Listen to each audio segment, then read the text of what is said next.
I can answer that question, my Lord, by also following your analogy. Did they have the powers to extend? If they have the powers to extend, they have extended. Unless it can be shown that the procedure they do, and I think that is the gist of in this present petition, is wrong.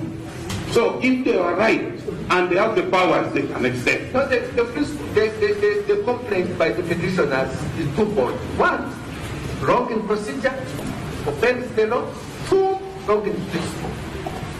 So there are two. And that, my Lord, is what we are trying to submit on. That my question that I asked, a pertinent question, is does Parliament have powers to amend the Constitution? And under what circumstances can Parliament amend the Constitution? And if they have, the answer is yes and no. Yes. Yes. So in this particular case, powers to amend, provision, but meant under certain conditions. It also has power. It also has no power to amend certain provisions in the Constitution. The Bill of Rights, for example, there's no power. Then my Lord, and also cannot generally amend when they want and they are happy to amend. No, that's now on principle. It's like when we are acting to election petitions. There are principles, free and fair. You can probably not quantify them, and they are whether the issue is whether you are 10 votes or 20, or whether you are properly nominated. Those are two different issues. But the election can be allowed on the quantitative or qualitative.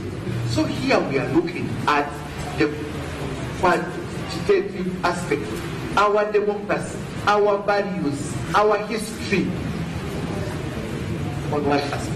And then the technical things was A, B, C, then two aspects. Yes, my Lord. That is exactly what we are trying to prove here. By bringing in Article 79, do they have the powers? My Lord, the DCJ said they have powers. Yes and no. But even if you have powers, you must exercise those powers judiciously. Even the courts here have discretion. But you cannot just say, because I have a discretion, I'm awarding somebody 100 billion. You can't do that. You must exercise. That's why we are before you, my Lord. That's why we are here for you to arbitrate, to judge whether the procedure was right or wrong. And we are saying the procedure is enshrined in the Constitution in Article 259 and 262. Nothing wrong was done. And the procedure laid down in Article 94. And Solicitor General, if you were following how we are asking our questions, you would see that we are looking more for the principle rather than. If you listen to the questions carefully, look at the principle.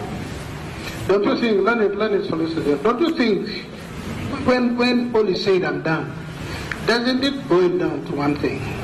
Parliament was given a leeway to determine how they should be paid. There's nobody to wield any authority over them. Didn't they get spoiled and say, since we can determine this, we can even extend our own term by 2 more years? Come 2013, they say, oh, the work is not yet done, another 7 years without election. Isn't it really what it is? And the reason is that they come from rural areas, they have never been to Kampala, so they need to know the steps. And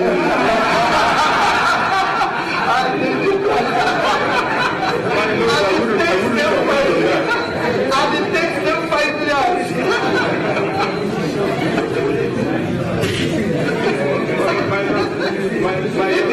It's there in the answer. It's there in the answer. The ministers, we have to know the rooms, the corridors, then English, then we have to learn how to eat using a fork. My Lord, the land attorney general dwelt extensively on the constitutional history of this country. I don't want to repeat myself.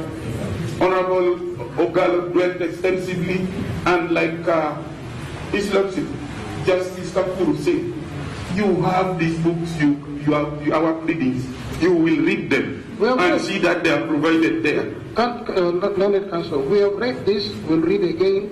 The point being made is, did Parliament act responsibly? Yes, my Lord. When this court is making its decision, it has to act responsibly. My learned brother, Justice Jaborian, just told you, even when we have discretion, we still have to act responsibly. We do not, like I told Learned Councillor Obago yesterday, I asked him to remember the principle in administrative law. You don't be a judge in your own cause. This you know.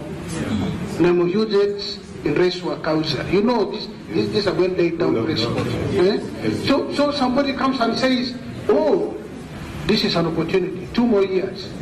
And as somebody, I think Mr. Obago said, this is going to be a floodgate. If we do not arrest him, that is the case for the petition. If we do not arrest him, believe you me, that's what they are saying. Come 2013, there will be no further election. So the question is, because these are principles of good sense, even if it was not founded in law, principle of good sense, in a democratic dispensation, can you go to the people? Why did you go to the people in the first place? Can you go to the people, say what you want of me? You are going to be our representative. This, we have already determined, it is 5 years. Go and make your good sense. Once in a while you'll come to us to consult, to go and use your good sense to determine those are the matters. But it is for 5 years only. Then we will review and see whether we can pass you to the next class, end of year examination. Come 21, that's what the people said in 2016. Come 21, we see whether we're going to pass you to the next class. And for you come and say, no, for this and that, we still want to remain in P1 for an additional 2 years. Let's proceed. My terminology, you remember at some point there was P8. There was P8. In the 60s there was P8. Yes. And you will call up the P8. Yes. But government in its wisdom said, for the good of the people of Uganda, let's do away. But not the students. Let's do away. The students did not determine. It was the Minister of Education. And there must have been some new curriculum, dispensation, where they say, no, we're just wasting time. Oh, it even began with junior secondary, by the way, not P8. Then they reduced it to P8. Then it came to P7. You know, in China, there was General Chiang Kai-shek. Chiang Kai-shek was defeated by Mao Zedong, Chinese People's Liberation Army, and they fled to Taiwan, together with government and parliament, and they formed the government there of the Republic of China. That parliament remained there until all of them died, because they had no term limit. They said they will go for elections when they defeat Mao. Mao was not defeated. And they remained. That's the scenario we can have. Where parliamentarians remain, we still have this parliament until Jesus comes. My Lord, I would respectfully say China is different from Uganda. For example, Xi Jinping has removed the term limits there, but that's not Uganda. That is the sovereign interest as enshrined in the Charter of the United Nations. They are free to do that, and we are free as Ugandans to amend our constitution if the law is followed. And we are saying the law was followed. And we are saying we Ugandans we have not amended it. Parliament has amended it without our consent. That is what they are saying. My Lord, it would be absurd for the picture to be painted as if Parliament sat in Parliament alone, in a cocoon, and decided on this amendment. No, that's the petitioner's case. We have evidence, my Lord. That is the petitioner's case. We have evidence, my Lord, that all amendments followed thorough consultations. It was the people of Uganda who expressed their desire that the term of 5 years is too short, and they instructed their representatives to enlarge the term 7 years. And they went further to say, because of the evils we have witnessed with the 5 years. Let's listen to each other. Order, please, order. Let's have order. The people of Uganda, having instructed their representatives through various consultations, instructed the members of parliament that because we think this matter is so important and urgent, we don't even want to wait. We want it to start here and now. Because the people of Uganda thought it was not members of parliament in a cocoon. Learned Attorney General. Yes. You see, maybe what I understood from the petitioners, and they didn't labor this point, that whereas for 102 from the beginning was clear, the matter was up to a private member's bill to have it amended. And they went through the other process and what have you. They even went home for consultation. I even chipped in to say, even that consultation, two members of parliament representing the same constituency gave a different results from the same people. I was faulting even that consultation because it was not based on any central terms of reference. People go and manipulate. You remember all this. When they went to the people to consult them, where the government facilitated them while standing behind the curtain, if you remember, the issue was not about 2 more years or whatever it is. The issue was about 102. They came back, the matter went to the Committee of Parliament, the responsible Committee of Parliament. The matter now came to the Committee of the Whole House. I didn't hear or I didn't see any evidence which says members of Parliament were sent back again. I only heard about suspending the rule so that in 3 days the matter was done with. That's the only thing I'm saying. Maybe when I say 3 days is euphemism. But the point is, what you're submitting about people without being consulted, I didn't see it on the evidence. I don't know where in your evidence is it. Maybe I've missed it. The people of Uganda, the members of parliament were sent to the people with regard to 102. With regard to extension of the life of parliament, with regard to restoring term limit, I don't remember. And if you can help us with this so that we move together.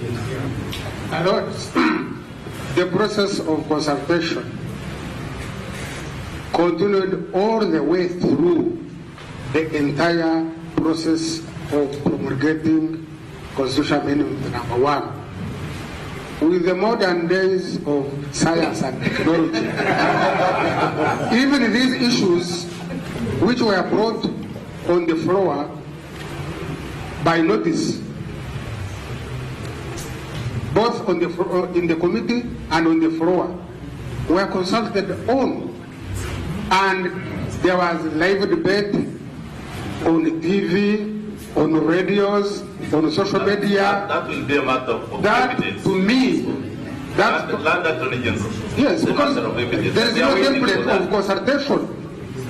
What our law, our legal framework, does not put in place a template of what consultation should look like. My lords, I can consult my constituents on my phone. Even now, I've been consulting them on my phone. I can consult them on a radio talk show. Why do you need 29 million? Yes, my lord, for using your Why phone. do you need 29 million? To facilitate me with transport. And if I decided to meet them, to afford them a bottle of water, I really have taken about 3 bottles of water. That's that. Okay, fine. Can we continue? Learned Solicitor General, please continue and probably conclude on these issues. Yes, and we'll go to my lord, else. I'm about to conclude. What I wanted to submit on, my lord, is that we have to make a difference between the delegates in a constituent assembly and the representatives of the people. We can all of us, the 34 or 40 million Ugandans go to parliament and submit. So that's why we elect representatives to go and articulate our issues, and not at every comma that has to be changed in the constitution they have to run back.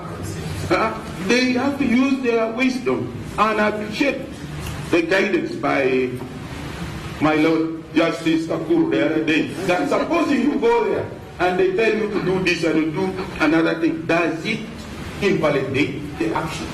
It doesn't. But common sense dictates that we should listen to our electorate. And this is what happened. There is nobody, haven't seen anything on record showing that it did not happen. It happened. Debates were there. It was debated from page 5247. All these were debated, and the speaker ruled on that. And then, because the procedure was followed, certain provisions that were mentioned here were amended. And they were amended correctly. And then Parliament had to deal with the transitional period. And they borrowed from the amendment in 2005. The only difference is that that was shortened. And this one is a transitional period so that there is no vacuum, no lacuna. You imagine a state where we don't have parliament. What would happen? Why should we create a state where we don't have parliament? We should go back every 5 years. Go back. Imagine the people waiting for 5 years now to get the money for elections again now. 7 years. People have been going back, giving them money every 5 years now. We have to wait for 7 years. people there, they want to see their MPs who hide Solicitor General, Uganda has already experienced a situation where we don't have parliament. For those of us who are old enough, and I would like to think you're one of us, who were here in the 1970s, 71 to 79, where there was no parliament, where it was the military tribunal that would sit and you hear some communication from the command house or something. I don't know how it was called. So we know what command post. Thank you. So we know what it is to be without a parliament. That's why I'm saying, my lords, yes, that we don't want to go back to that situation. We are parliament must at all times be there. This regime lasted 8 years. 8 years. It's a long time. Now you want parliament to last 8 years? And you say it's short? 7 years. So 7 and 8 are one. I mean, from 1971, yesterday it was 39 years since overthrow Mbale. And we want to go back to a situation where we have the same people to last in parliament the same time Mbale lasted in government. My lord, that is what democracy was decided. If parliament had sat somewhere in a kafunda and come out with this deliberation, this resolution, then it would have been a different thing. You know why how Mbale became president for life? He said people of Chigezi said he was so good in why he was in cavalry, and they urged him to become life president. And he became life president. He consulted. But sir, there was nobody opposing him. My lord, when I mean that did that, there was nobody opposing him. Really? People were opposing him. But they couldn't raise their voices. People were opposing him and they were being killed. Yes, even God, the omniscient, omnipotent, told him when he was in Karamoja in a dream, there are these people who are milking the cow without feeding it. If you want progress in Uganda, get rid of them. He came in Tororo here, and it's not far from here, 28 miles from here. He said, this is my dream from Moroto. These people, they cannot continue milking the cow without feeding it. Leave us to milk the cow. And we milk the cow, you know, the consequences of our milking the cow. And those who are included the chief justice. SG, do you have another point adding? No, my lord, most of my points have been addressed on by the Land Attorney General. I just wanted to say one thing about clause 4 of Article 77. That whereas this one is an amendment by Parliament, 77.4 is a resolution of Parliament. It's by resolution of, it is not even an amendment, it is just an extension in cases of emergency or in times of war where elections cannot be held. But in this particular case, if you agree with me, with us, my lord, that Parliament has the powers to amend the Constitution, the only issue now we could remain is did they follow the right procedure in amending the Constitution? And my Lord, I will invite you to find a yes for that matter, because under the provisions that we have quoted, I don't want to repeat them, the authority, Parliament is clothed with the authority. And somebody who doesn't accept that, then has options of coming to court. And why? That's why we are here. And we are asking you, like Justice Chevron said, that you must act judiciously in this matter. And all that, there was no infringement on any provision. I can give you the assurance we will act like we have been doing so far, very, very judiciously. We'll never part away from that duty. But Honorable Solicitor General, is the duty of Parliament only act in compliance with the Constitution? And in respect of that, Article 79, Clause 3, imposes the duty on Parliament to protect the Constitution, but also promote the democratic governance of Uganda. So, are you satisfied that as long as Parliament has complied with some provisions of the Constitution, never mind the effect of the decisions, whether they destroy the democratic governance of the country or not, according to your submission, then Parliament has done its work. If democracy was to the effect that you go and serve for 5 years, and then when you reach there, you change the period under which you were sent to serve, are you promoting democratic governance of the country? My Lord, can I just give the right of just to say what we are talking about is the jurisprudence of positivism, that as long as you comply with the rules and laws, then everything is okay. That's okay. Even South Africa's apartheid had valid laws and courts.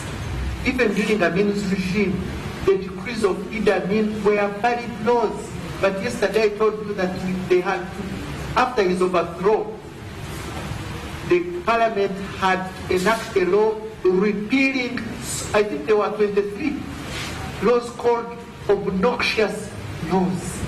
So the fact that the law is properly, it has a force of law, is one thing, and that's one theory. But you have to look at the other side. That is why I think under Article 3, it states that there is a possibility that the Constitution can be overthrown through an amendment. It does not say illegal amendment. It does not say an amendment that does not follow the procedure. It just says amendment. And in my view, that amendment could actually be technically legal. My lords, I think whether it is right is a matter of perception, based on the general principles. People have talked about the basic structure of the Constitution here. That's perception, how you perceive what you see. A person here in this courtroom, the officers in court, perceive differently from somebody in a Dugu or in Namo in Mbale. They will, the same thing they will perceive differently. And that's why sometimes we choose our leaders. In most cases, we choose our leaders based on our perceptions we have of them and what we think they are going to do for us. And that's every 5 years. Every 5 years. or every time that the circumstances may permit. In case the perception changes, we have an opportunity to change them. These perceptions are not static. And that article, the Solicitor General, says when these elected leaders do have fairly some leeway, there's some latitude for them to make decisions on our behalf, because we elect them based on our perception that the men and women of good intelligence and of good intentions, when they go as far as amending the Constitution in a manner that destroys the social fabric, what holds us together, then we are, although we're the ones who put them there, the Constitution reminds us that we can take up arms, not in the literal sense, to restore the constitutional order that existed before this amendment. Because the amendment would have overthrown the Constitution, and we are duty-bound. We who put them there, we are duty-bound to restore it.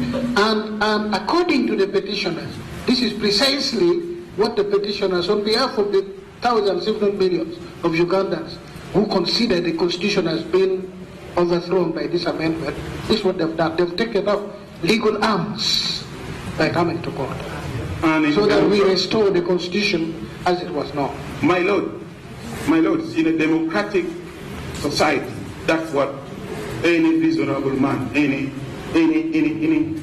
person, a peaceful person will do, is to go to court, the resolution of a problem through peaceful means. But, like I said, it is their perception that they have been wrong, and they are entitled to that. And the Constitution, most importantly, my lords, the Constitution has not been overthrown. It has not been abrogated. The basic structures are still there. The entrenched provisions are still there. They have not been touched. And this is our submission, my lord, that the Constitution is intact.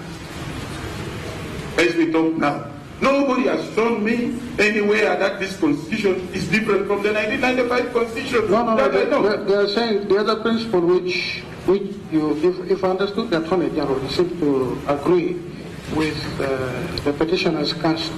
General principle in looking at the Constitution, in interpreting the Constitution, you look at it in its entirety. You look at it as an integral whole. Okay? If you touch one part, be careful, reconsider, see if it does not destroy another part. That's a very serious, very, very important principle of constitutionalism. That fine, even when Parliament has got powers to amend, it must ask itself, if we amend this article and bring in these new words or these new provisions, what effect has it got on any other existing provision? The petitioner's case is that in extending the life of Parliament, you have usurped the powers of the people enshrined in 1 and 2 of the Constitution. In other words, you've destroyed, you've tampered with, you've affected. That is where they're using the word infectious consequence. That's really their case. Yes, that is their case, my lord. And our case is that nothing, the fabric of the Constitution is still there. The figurative, the analogy you give, or they have been giving about the soul touching here, you feel pain here, it is because of our anatomy, the body metabolism, that one cell is transported, the message is transported from the foot to the head, through our nerves. So that is different. The nervous system. Yes, the nervous system. But in this particular case, my lord, Articles 1 and 2 have not been touched. The representatives that we sent, and they have if they feel, my lord, that their representatives did not articulate their positions properly, they have a right to recall them. That's an opening for them. Yes, if I've agreed that my representative, yes, I don't re-elect them, and I recall them. I know about not re-electing, but can you recall the member of Parliament? Because has not presented your case as forcefully as you would have done. But if I recall my member of parliament, what about the majority decision? That cannot be an argument. Because other people elsewhere, we want regular, free and fair elections. Regular. If you are going to have elections in 5 years, then 7.5, then 8, how can that be regular? If a person takes alcohol and drinks alcohol and says, I am just drinking alcohol, but the river is dying. So you can say, but I have not touched the river.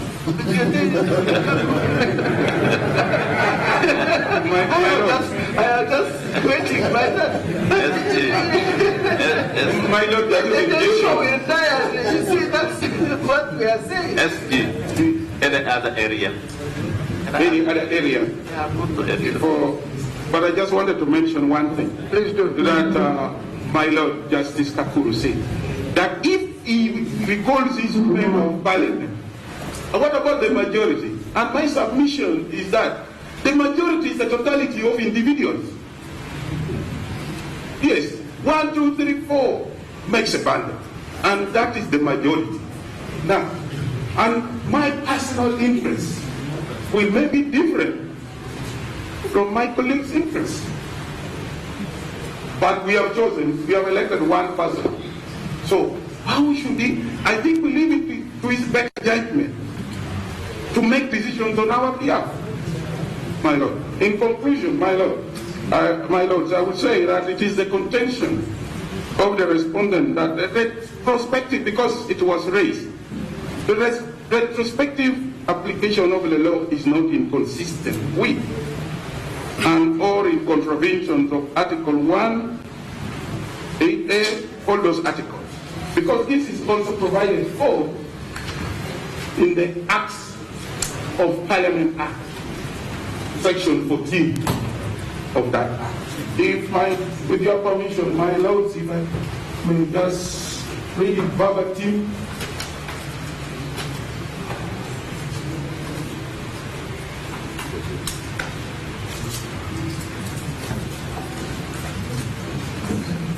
Section what? 18? Section 14. 14.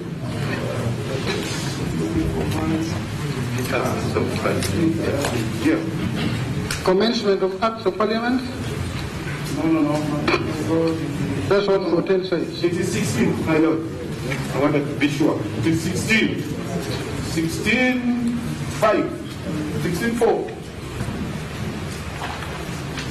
It says, where an act is made with retrospective effect, the commencement of the act shall be the date from 16.4.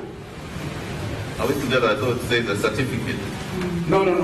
I'm talking about the retrospective application of an act of parliament. Where is it? This is Act of Parliament. Section 16, the Acts of Parliament Act. Yes. Yes, that's what I'm referring to. Our section 16 is bills amending the Constitution. And 16.4 is about certificate from the Electoral Commission. So I don't know which one. Can you please help the Solicitor General on the relevant laws in the line one?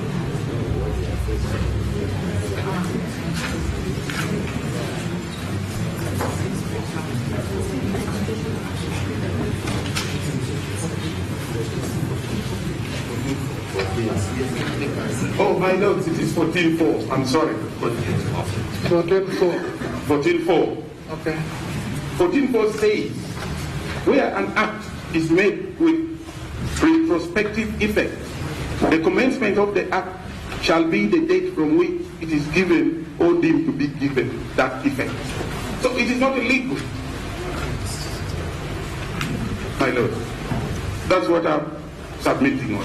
How about 5? What does it say? 5 says subject to 4. Subsection. Subsection 4 shall not apply to an act until there is a notification in the Gazette as to the date of its publication and until that date is specified, the act shall be without effect.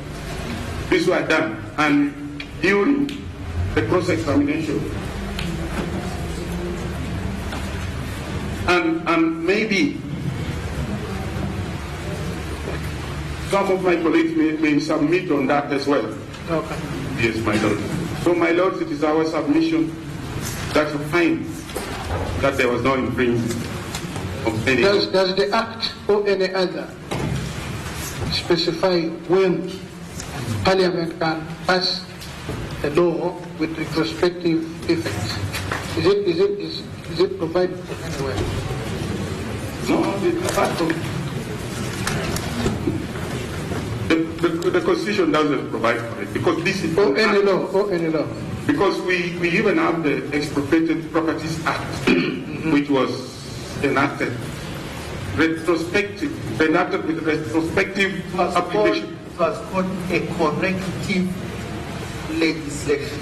And it is to the contrary. In 1982, when it was passed, it came into effect months later, not before. Yes, my lord, but it had the effect of freezing everything on land over the departed Asians' property. And there was justification. Yes. He says the government was overthrown, and throughout Asians, we have overthrown him, we have corrected the means wrongs.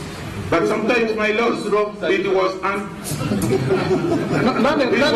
justified. Learned Solicitor General. Yes, my lord. See, the Expropriated Properties Act of 1982 was founded on the strength of the 1967 Constitution, which had been restored when Idi Amin was ejected from power. And that Constitution protected property rights like any other rights enshrined in the Constitution. So this was the basis upon which it says these rights are so fundamental that they ought not have been disturbed, and we are restoring those rights. It was a restoration, something akin to provision in Article 2, that when somebody tampers with the Constitution, at an appropriate time, when you have the opportunity, you restore those rights. You understand? Yes. If you use that to the present case, then the question is, what rights were members of Parliament losing if they served 5 years and they had to add 2 years to protect those rights? My lords, I brought this up because it was brought by one of the petitioners during the submission that it had retrospective effect. And I wanted to bring it out that it is not illegal. No, but I ask you the question, when and under what circumstance, whether it is in an act of Parliament or it is in some decided authority here or outside, when can Parliament enact a piece of legislation with retrospective? My lord, on this point of retrospectivity, yes, or retroactivity, where the framers of the Constitution thought it was necessary to prohibit retrospective legislation. They said so explicitly. My lords, I refer you to Article 92 of the Constitution, which says, actually the title is Restriction on Retrospective Legislation, and 92. And the only instance given is in respect of altering the decision or judgment of any court, and even then, as between the parties, the decision or judgment. That's one incidence. The second aspect, my lords, is under Article 28 of the Constitution in respect of criminal matters.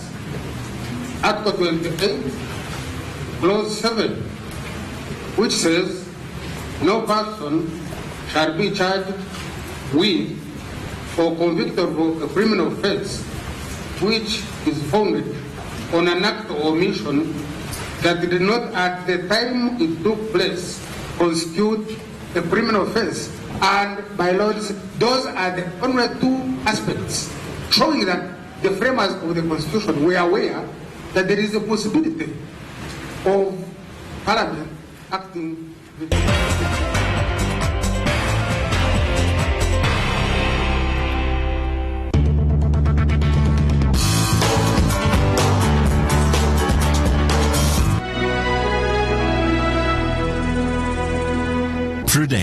with over 170 years of existence. Don't worry about your child's future education. Be happy with True EduSave and let's face life together. Tulinawi.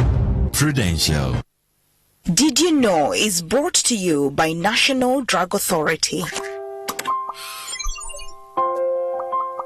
Since August 1st, 2017, the National Drug Authority increased the pro forma invoice verification fee from 2% to 12% of the free on-board price for only 37 medicines listed on the National Drug Authority website if they are to be imported into the country. The 37 medicines were given preference to be locally manufactured in line with government's Buy Uganda, Build Uganda policy to support domestic manufacturers of medicines. Did you know was brought to you by National Drug Authority. We're going to build the wall. We have no choice. We condemn the banning of the Holy Scriptures in the strongest towns. Economic activity is projected to grow to an average. The Prince captain does walk and takes a strike.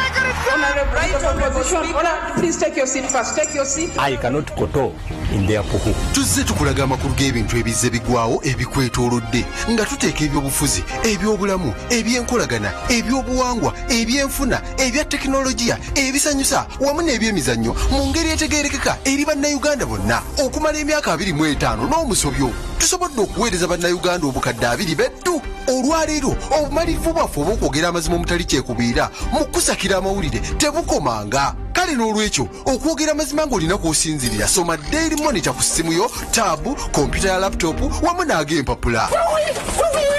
Daily Monitor. Truth every day. Honey, I'm going for the back to school shopping we had talked about.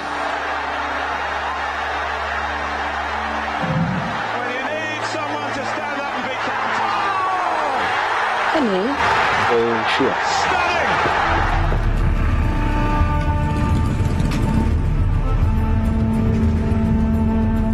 With Tropical Mobile Banking, you can now transfer within the accounts of Tropical Bank Limited and interbank money transfers. You can check your mini statement and check balance, airtime purchase and utility payments, mobile wallet to bank and bank to mobile wallet. Dial *214# to activate. Tropical Bank, simple and professional. Terms and conditions apply. Tropical Bank is regulated by the Bank of Uganda.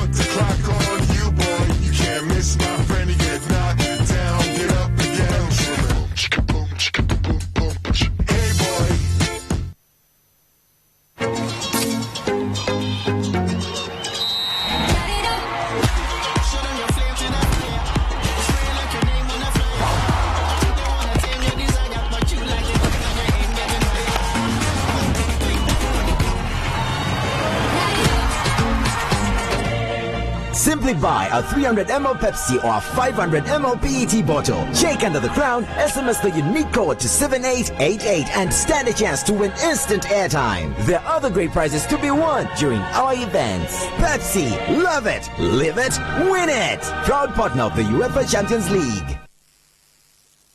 Tonight on NTV. Listen, because of what Votto did, he could be your executioner. Okay, no, I don't understand. You'll have to excuse me, I have a lot to do. Julia, listen, I know Votto made you sign documents that really involve you terribly with a lot of business that the Ray Group has conducted. Tonight on NTV.